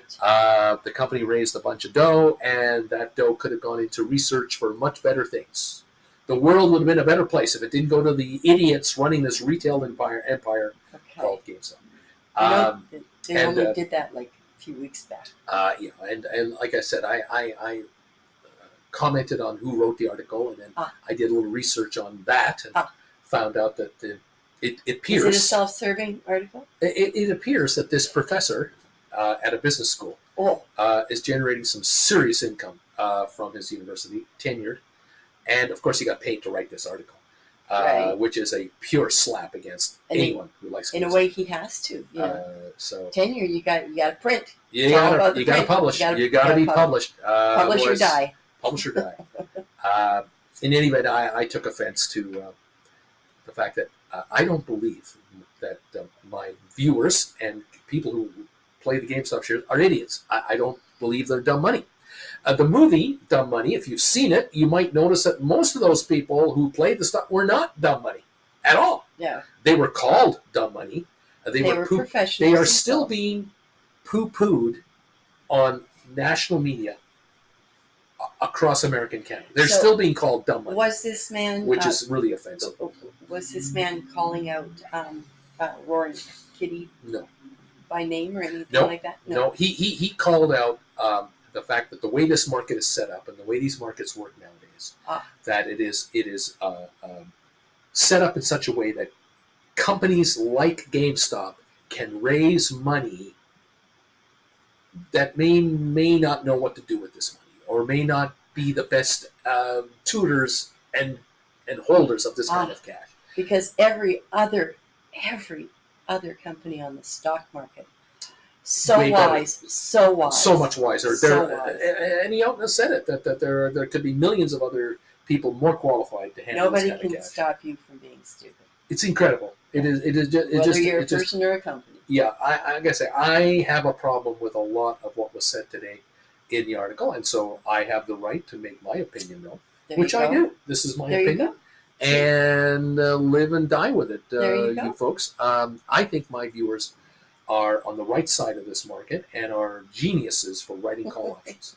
I really do. I think my viewers are going to be well compensated, are mentioning how they're doing on some of their trades. I think they're doing really well, and I think there's a lot of idiots out there. They're getting it. They understand. They're getting it. You guys are getting it. There are millions, unfortunately, hundreds of millions of investors out there who follow the Wall Street recommendations. They're getting their clocks handed to them. They don't even equal inflation gains. They're getting taxed to death on investments that they've been recommended into. In other words, the tax man takes away all their upward mobility. They have 401ks, IRAs that are way underperforming, that are nowhere near the number they should be at to help people retire. I mean, how many millions of Canadians and Americans are reaching retirement age and have realized, oh my God, I've got less than 5 years left to work if I remain healthy and if I don't get laid off, and I'm not going to have enough to retire on. I'm going to be a Social Security person. I'm going to be a Government of Canada pension person for the rest of my life, because I can't even be a greeter at the Walmart store because I can't stand up for more than 5 minutes without being exhausted. My legs and my hips and my ankles are too sore. I can't physically work to make money on the side. I'm going to be in a subsidized senior center because my kids can't afford to look after me either, and I don't want anything to do with them. I want to be my own person. This realization is happening to millions of people every year. And then there are professors out there who call people who are trying to make a buck and make a go of it dumb fools and idiots. I take offense to that. Sorry, we're not like that. We are on the street, buddy, and we're surviving here. So, here's a random question. Random question for a former watch clock maker. Watch and clock repairman. Okay. Yeah. So, if someone has something where they lose, why do we say they got their clock cleaned? They got their clock cleaned. I don't know that answer to that. I don't know. Is it because you take the guts out of the clock and take it away to clean it? Like you don't, especially a bigger clock, a grandfather, a grandmother, a wall. You leave the wood behind. You just take the movement. Yeah, you could. Maybe that's why. Anybody? Anyone? Yeah, I don't know. There's all these expressions and there's all these reasons for expression. Where do they come from? And how? I always found that interesting. Where these expressions came from. Your clock. Where did that expression come from? I don't know. Savage of Wall Street is saying, good morning, my fellow simpletons and degenerates. How's everybody doing today? I surely hope you all sold some covered calls on that dead cat bounce yesterday. Jason Laws, I missed the first hour of the show. Who's the GameStop shill you were referring to? Cindy B, I want to do the GameStop. I want to do the NVIDIA in my IRA. So I would have to buy the stock. I have Apple, but the premiums are just not there. Well, maybe this is the move. Maybe going into NVIDIA from Apple. Apple's a $210 stock. NVIDIA is a $120, $122 stock. See a dip on NVIDIA back to $115, $110. You might make the switcheroo, go into it, and start writing on NVIDIA. Maybe that's the game. The Big E says, I sold GameStop 2024, July 19 put, a $24 cash ticket put for $305. Thank you very much. I'm happy to pay $20.95 for this 23 stock, even though right now at this moment it is down 39 cents on the session when it was as high as 24.08 today. Even the Big E is charitable enough to say, I'll pay under that. Yeah, no problem. Well done, sir. Luca, now short calls. I'm up 650, but the long calls, I am down 900. And it's not a problem, my friend. The long calls are irrelevant at the moment. Yeah. You're going to work the short calls. You may want to buy them back and now write August contracts and bring in another $800. And now you've got $1,450 to the upside, more than taking care of this 900.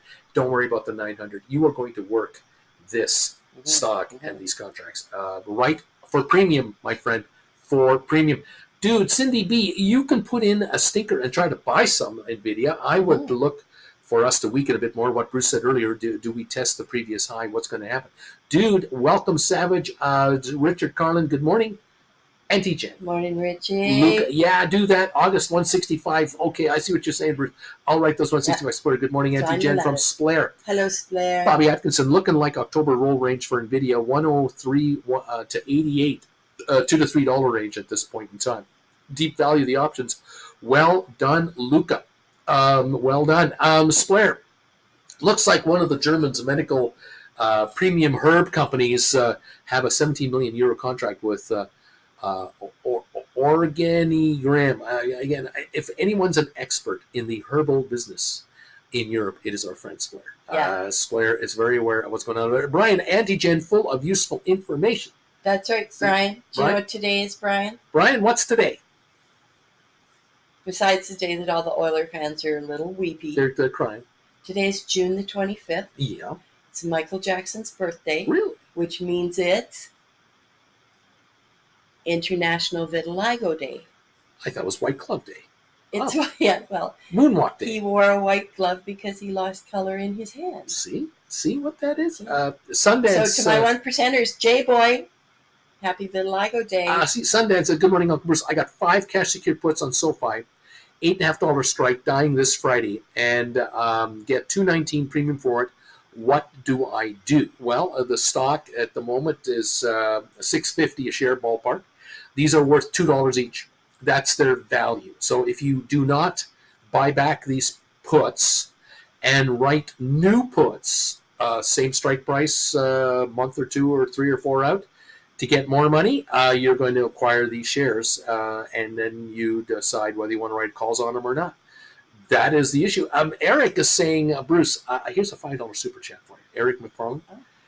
Clock is a long-time slang term for the human face. Clocks and people both have faces. Clean is old prison slang, meaning to attack physically, to beat. So you had your face beaten. You had your clock cleaned. You got your clock cleaned. That's what that means. Look at how good your followers are. They are so smart. Brian, that 50-50 draw was pretty big. Holy. Last we saw it was at 19 million? Yeah. I hope you guys bought some. There's a draw today, one tomorrow, a buy if you still can. Unbelievable. I think it was as soon as the game was over, the ticket sales were over. I don't know. No idea. Yeah, we didn't. But yeah, going to the last game, there were a lot of tickets sold. Yeah, Sundance. Cheers and good morning, Anti-Gen. Morning, from Sundance. Thank you, Eric, for that donation. Alex, Savage of Wall Street. I sold SoFi $8, expiring 16th of August for 20 cents. Used the cash to buy 50 more shares to make 100 and write another call, grinding out what I can from this stock that still recovers. And there's a thought. Ladder, man. Square, thanks. Honestly, now is the perfect time to buy everything up in order to get ready for rescheduling. Same with Rocket Lab. When SpaceX joins the space stocks, it's going to be crazy in 2025. BP, is it worth betting that GameStop is going down to 15? Can you tell? I'm fed up with taking losses on it. I don't think it's going to 15. Alex, my average is 785. Take me out on the SoFi.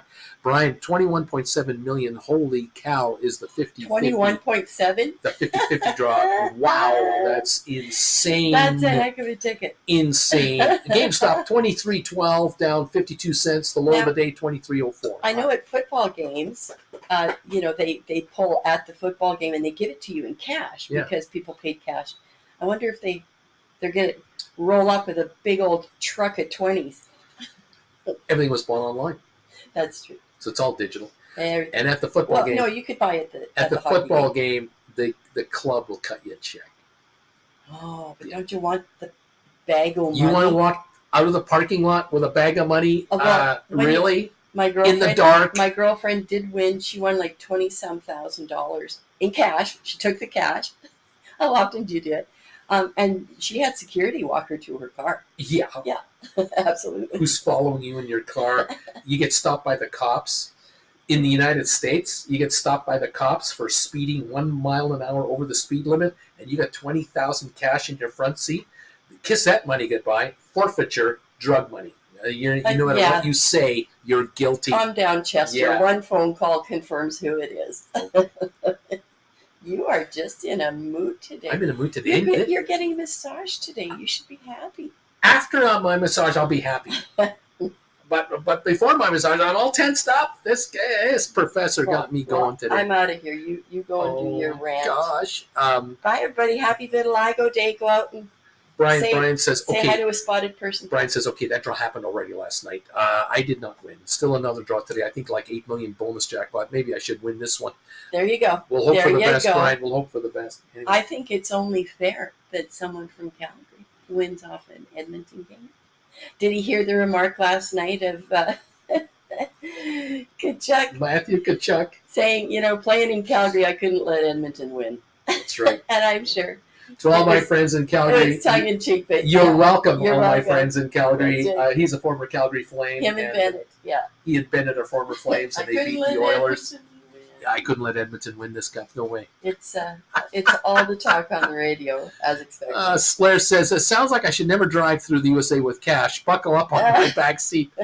Yeah, drive around town with a credit card or a debit card. Don't drive around with cash. That's not a good idea. Savage, we do prison terms now? Cool. How do you say I sold 10 SoFi, $5.50 cash secured puts, expiring Jan 24 for 85 cents. And I'm so happy to buy SoFi for $4.65 if someone is silly enough to give it to me. Give me that. Yes. Thank you, Auntie Jen. We'll see you later. Yes, please. I dare you to give it to me. Make me buy it. $23 on GameStop right now. $23.05. We bottomed out at $22.91 so far for the low of the session. We're off right now about 56 cents on 5.3 million volume on GameStop. That's the story at the moment. The Dow's off 106. That's still very little, third of a point. We're down 22 on AI. We got SoFi at 648, down 5 cents. Hardly an issue here. Volume on SoFi is 4 million. The low was 643. We bounced back about 5 cents a share. NVIDIA is ahead 350 at the moment at 121.60 after topping out at 122.62. It's come back $1 from the high of the session, still ahead 350. We'll see if this lasts. Yesterday's low, 116 something. That's $5 from here. I don't know if we're going lower than that. It's the last hour of the day I'm wondering about regarding NVIDIA. Be careful on that one. Rocket Lab, unfortunately, 469 after topping out at 510.15 yesterday. Now at 469 a share, down 13 cents. Ridiculous. Matterport 403, down 3.5. Smart Rent 234, down 2 cents. Over at Supermicro Computer, 832.70, up 570 after topping out at 1,000 a couple of days ago. Spire up 23 cents to 10.12 a share. The Spiders are up 110. The Qs are up 304. Adobe holding a 482 gain. Uber up 139. Apple shares up 146. Tesla up $4. Enphase down 230. Netflix down 51 cents. AMD 157.66. 157.43, down 282 on AMD. The 52-week high 227. The 52-week low $93. We're at 157.43 on AMD. Profits can be made there for sure using poor man covered calls, of course. What else is going on here? Unity down 44 cents. Google's up 222. Moderna down 20. Cisco's up 43 cents. Pfizer down 13. Microsoft up 93. IBM down 196. HPQ down a nickel. Amazon is up 212. Home Depot down $12. Vanik Semiconductors, the ETF, SMH, up 205. Goldman Sachs down $1.32, Boeing down $3.23, Facebook, Meta at $505.67, up $6.76. Target down $2.17, JP Morgan up 49 cents, Costco up $2.87 at $8.51 neighborhood, Walmart down $1.58, Disney up 17 cents, American Airlines up 8, AMC is down 9.5 cents. DraftKings down 63. Royal Caribbean trading at $160 a share. $5.59 gain today on Royal Caribbean stock. Price earnings multiple of 20 times. Market cap of $41 billion. I do not support that stock price. But hey, the market is gobbling it up. The stock keeps getting recommended by Wall Street. But remember, Royal Caribbean is the most indebted cruise line on the planet. They borrowed a ton of money to keep their ships afloat during COVID. And at the moment, cruise ships are sailing at 100 to 110% capacity around the world. But to be fair, a lot of American-based operators like Royal Caribbean, Norwegian, and others have pulled their ships back to America to get out of certain markets due to weakness in certain areas. I don't know. It is what it is, and folks are having a good time. I myself, Jen and I, are on a cruise ship. August 23rd out of New York. We're leaving Brooklyn on the Queen Mary 2, Cunard, owned by Carnival. We're heading for the UK, Southampton, for a 7-day crossing, and then we're staying on the ship for a 12-day follow-up cruise around the UK. So, yeah, we're helping the cause, but it is what it is. What can I say? In any event, thank you all for being here. What else is going on here? Brian. Oh, wow. My stinker for 2301. I got it. I got my shares of GameStop. GameStop 2313 right now. Brian, I didn't think we would go down that low. Wee-hee, Alex. Also, and most importantly, good morning, Auntie Jen. Thank you, Alex. I swear, as a true European, I never had a credit card. I bet the first time will be exciting and stressful. Bobby rolled to August, third week, 105.90, bought back at 181, rewrote for 218, 2 times right on, Bobby. Splitter, looks like GameStop will drive below 22. Brian Splitter, with these low volumes, much easier to drop it. Below 23, I mean, says Splitter. Brian, July tends to be a pretty flat month based on the history for GameStop. We will see August is virtually usually a little more spicy. Snowboarder for life. Carnival came out with earnings. I'm sure that helped Royal Caribbean. Understandable, says Splitter. Shorters hit. Some small retailers get frustrated, and we get a good bunch of down pressure as a result. Christina, dang, I didn't put in my 2301 fast enough. I have the same stink bid trying to get this cheap stock. 2317, 2323 at the moment. Still down 42 cents. It can go $1 from here either direction in 1 minute at any time. You never, ever know. Luca, I did the roll. I did the roll put to August 4-5. So I'm not sure what this means exactly, but Luca has done a roll on, I think, AMD, and I'm hoping it worked out just right. 2323 on GameStop at the moment on 5.8 million volume. Very quiet here. Apple is up 187, and Tesla's up 360. Google's up 221. So some of these bigger caps are doing just fine today. Thank you very much. Congratulations, all of you, and thank you for being here. We have got thumbs ups coming in here. We've got people answering the poll question today.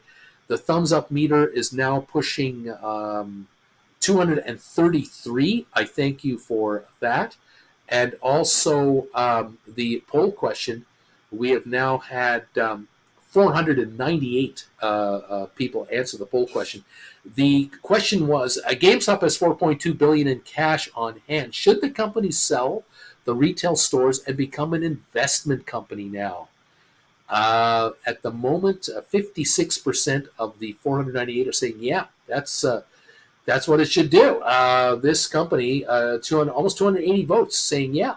44% saying, no, I don't think so. Stay the way you are and maybe add to the business. Well, we're going to find out as time goes by. What will GameStop get into and for how much? What could GameStop start acquiring with $4 billion in cash going forward? There is no pressure to do anything in a hurry. Bringing in $50 million every 3 months on interest, that makes the company a profitable company no matter what the retail does. The retail, I think, could make $50 million a quarter on average once they've cleaned it out. They're working on that. $200 million in profit there, $200 million interest income, $400 million in profit on 425 million shares. about 85 cents a share net profit for the stock, just as a standard base. Could they make $300 million on the retail side of things? Possibly. That would be $500 million, which would now bring us to about $1.15 in profits per share, more than justifying the pricing of this company. If they took $2 billion of the $4 billion, and that $2 billion were to make a profit of 15% to the company, 300 million there, 300 million from the retail, at 600 million, and 100 million in interest, 700 million on 425 million out, $1.80 a share net profit, 20 times earnings, $36 a share. I mean, nothing insane has to happen here. 2, 3, 4 billion returning a 15% return on a quality investment of cash flowing of something. I don't know. 15% on $600 million, 300 from the stores, 900 billion a year, 425 million share. That's over $2 a share profit. That's a $40 stock. We're at 23, 26. There are people telling the world these guys shouldn't be in business. These people should be bankrupt. These people don't qualify to be listened to be paid attention to. This $4 billion could go into much better areas of investment. I say, hey, man, I think these guys are employing experts to figure out for them, what should we put our $4 billion into? What kind of returns can we get on our $4 billion to add to our retail division?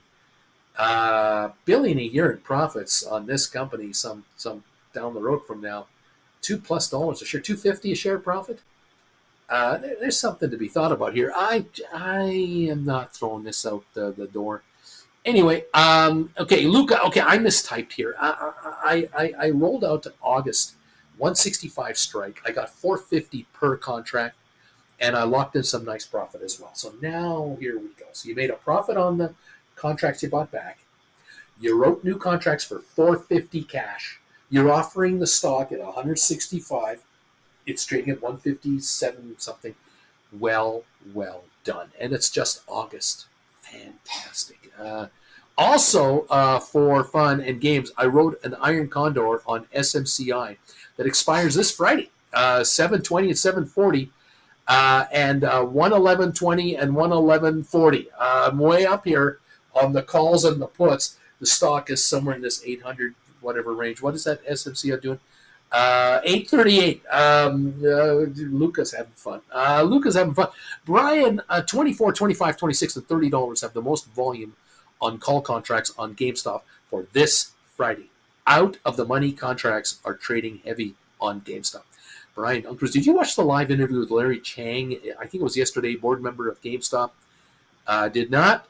Is it on the internet somewhere? Send me a link and let me know. I'll try and catch it.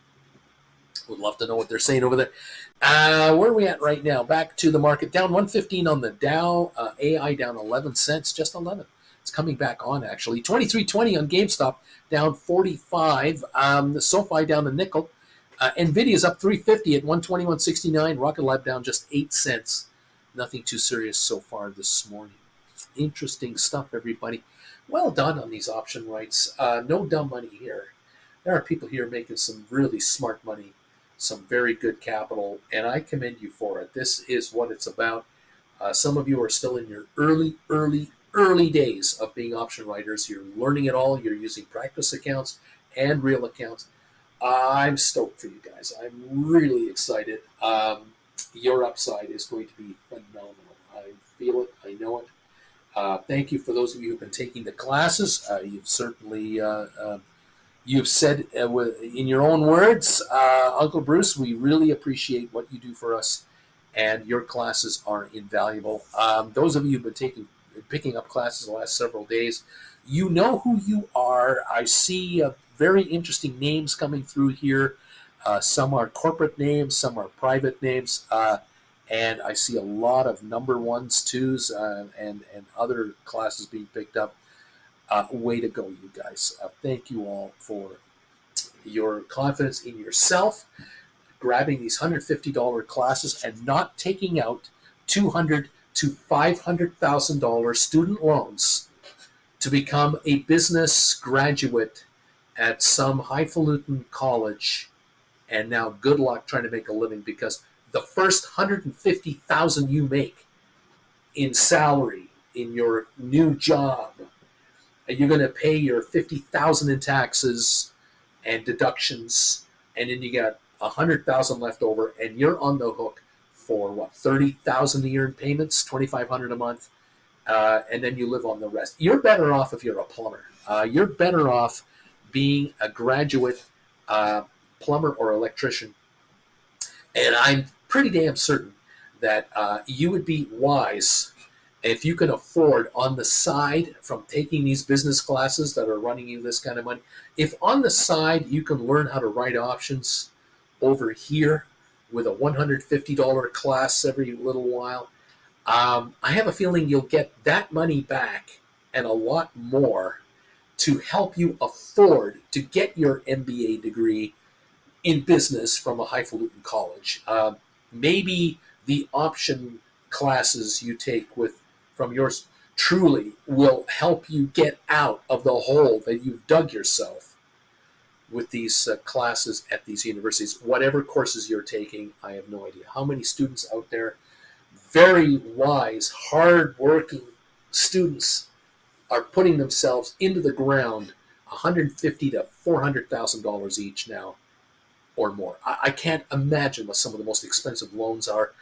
I'm aware of, I personally have known a graduate that became a veterinarian and did very well. A very good student.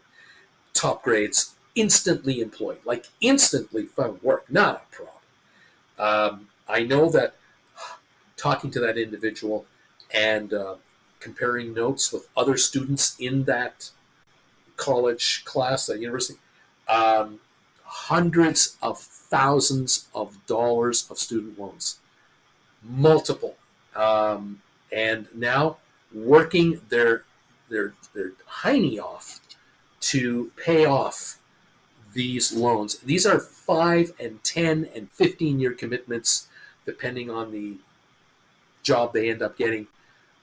It's scary. It's just mind-numbing, and you just are praying that these people stay healthy, can keep working, don't get injured, don't get into a car accident, don't catch an unfortunate virus or disease, and that they can work all the way through to paying off these loans and do well for themselves. What a gamble! What a gamble people are taking to get these degrees. No guarantees of success. It's just unbelievable.